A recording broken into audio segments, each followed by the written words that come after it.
Welcome viewers, Dr. JWAU. Tonight, Victoria is facing a question that will not go away.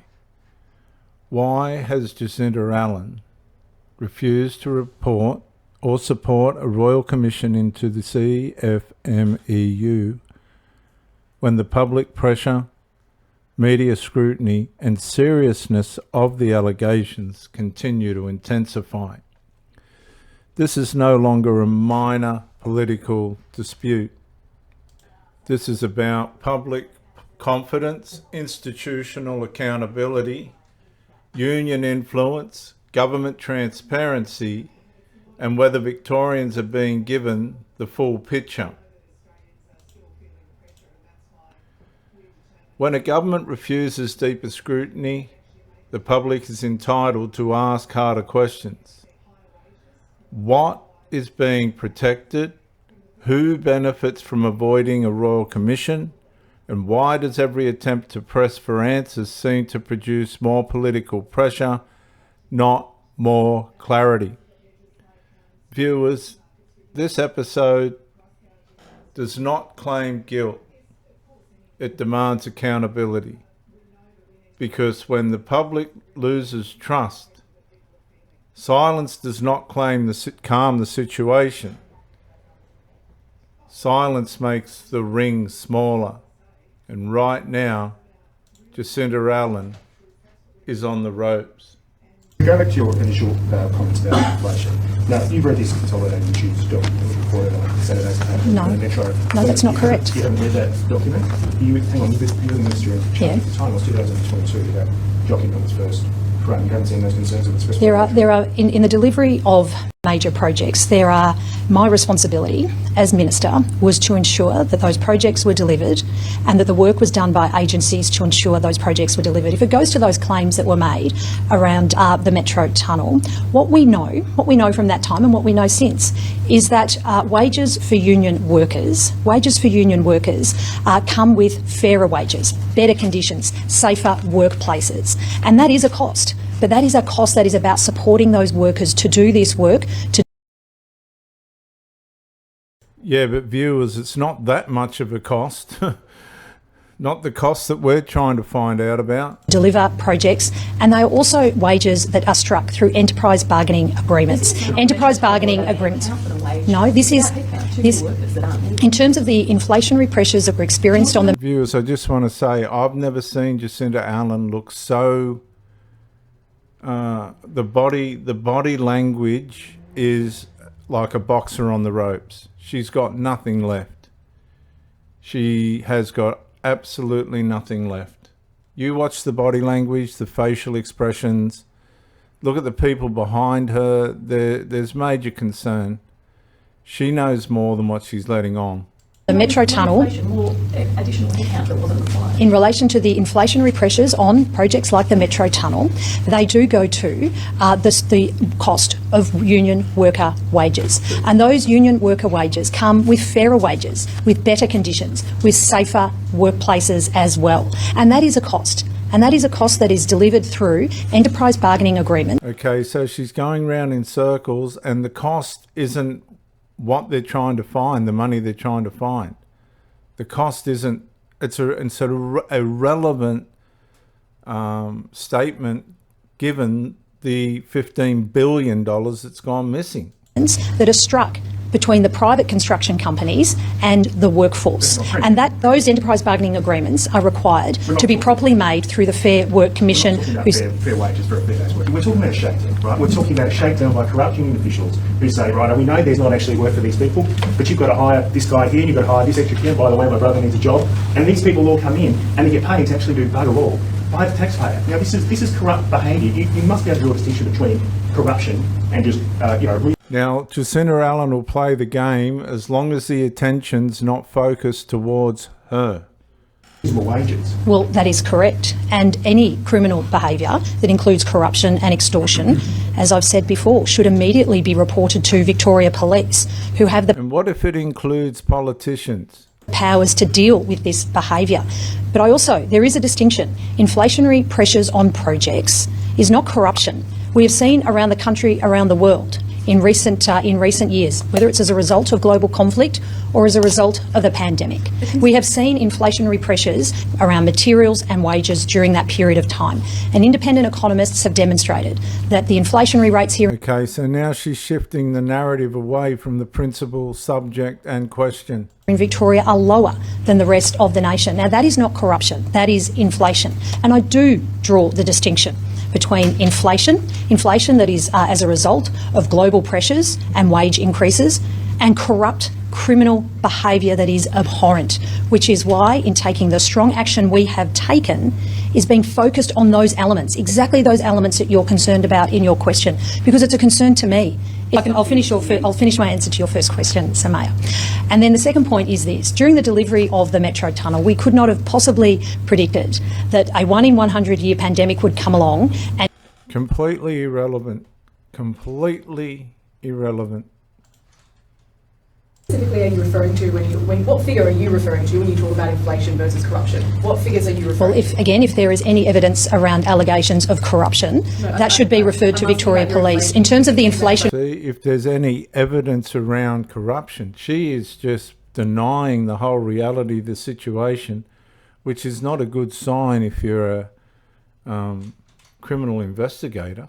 Why is she dodging the question so severely relative to her knowledge of it? She's denying the whole thing. Pressures, in terms of the inflationary pressures, there has been many times we have reported, whether it's through our usual budget processes or... Why will you not take responsibility for this? You were the Minister at the time, you are now the Premier. Why are you not taking responsibility for the figures and the content that's been put to you today and evidence the past 2 years? I've absolutely taken responsibility as Premier to take the strong action required. Now, viewers, would you agree that Jacinta Allan has taken full responsibility, or has she passed that responsibility on to the Victorian Police? I'll let you decide that in the comments. Required to weed out this rotten culture.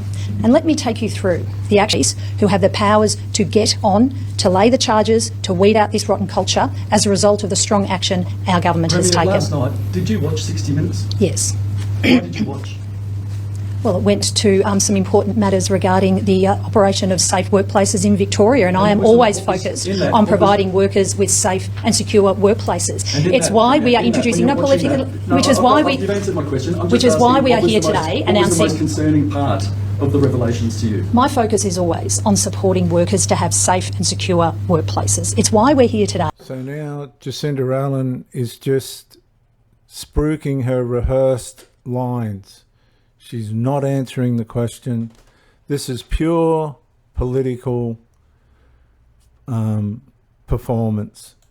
Talking about nurse-to-patient ratios, because nurse-to-patient ratios deliver safer workplaces for nurses, more nurses on wards, providing support to one another, giving patients the care that they need. Also, too, when it comes to the delivery and operation of safe construction workplaces here in Victoria, particularly when it comes to work sites that are related to the delivery... At this point, the reporters are pushing back, and if you look at the facial expressions of the people behind Jacinta Allan and Jacinta Allan herself, I think it's fair, in all honesty, to say Jacinta Allan is on the ropes. She's got nothing left. She's just rehearsing, reading, or just repeating rehearsed lines that she's probably been counselled to say in a way of evading the whole situation. It's pretty bad. Delivery of projects like the Metro Tunnel, like the Westgate Tunnel, the removal of level crossings, the North East Link. These are important projects now and to the future of our city and state. We need these projects. We've needed these projects. Many of them have been long talked about to be delivered. So I'm always concerned about any allegation, any claim that is being put about safe workplaces and that workers' safety has not been compromised. And I'm answering your question. My concern... concern... very broadly, and you're changing the subject. I'm asking, what was the specific revelation over the weekend that concerned you the most? And you're speaking generally. What was the most specific revelation? My concern has always been about being focused on the workers, the tens... Okay, so she's just, if you listen very carefully, she is just repeating her... the lines that she would have rehearsed. Public confidence is not preserved by avoiding scrutiny. It's preserved by confronting it. And if there's nothing to hide, then transparency strengthens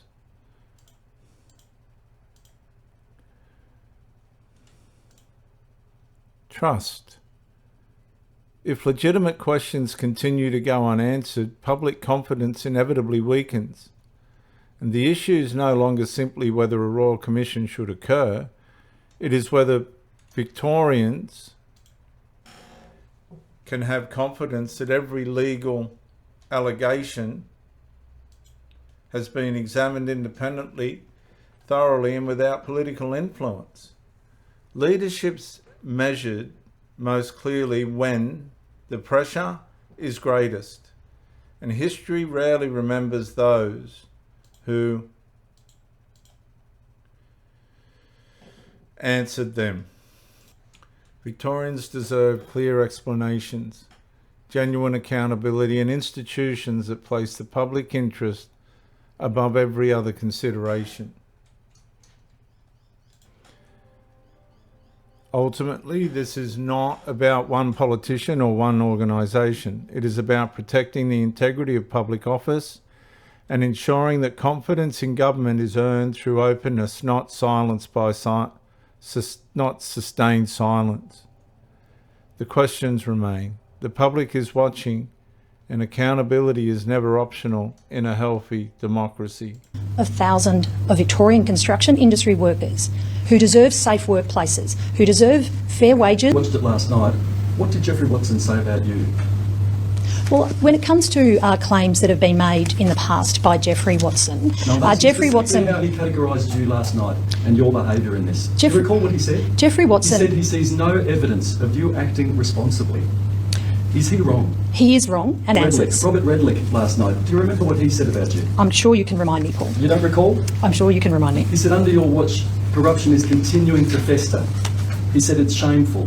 When you're watching that, do you not think I need to act and do more than just handball it to police, but to give it to a Royal Commission that can deliver findings and recommendations? Police can't do that. No. To fix the system. That is incorrect. Victoria Police are an independent investigative agencies with the powers they need to deal with criminal behaviour that includes corruption and extortion. And in terms of how to fix the system, that's what a Royal Commission could do. And in terms of your question around a Royal Commission, I will go back and repeat the answer I gave earlier to this question.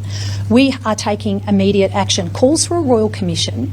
Viewers, Jacinta Allan's on the ropes because Victoria is facing what many now view as an unprecedented historical scandal. The refusal to support a Royal Commission into the CFMEU has intensified the pressure, not reduced it.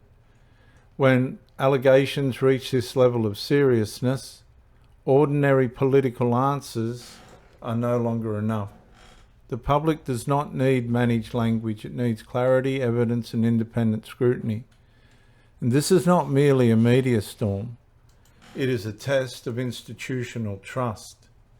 If the scandal is as serious as alleged, then Victorians deserve the highest level of examination available. And if the government believes existing processes are sufficient, then it must explain why the processes are adequate when public confidence is already damaged. Unanswered questions do not disappear, they accumulate.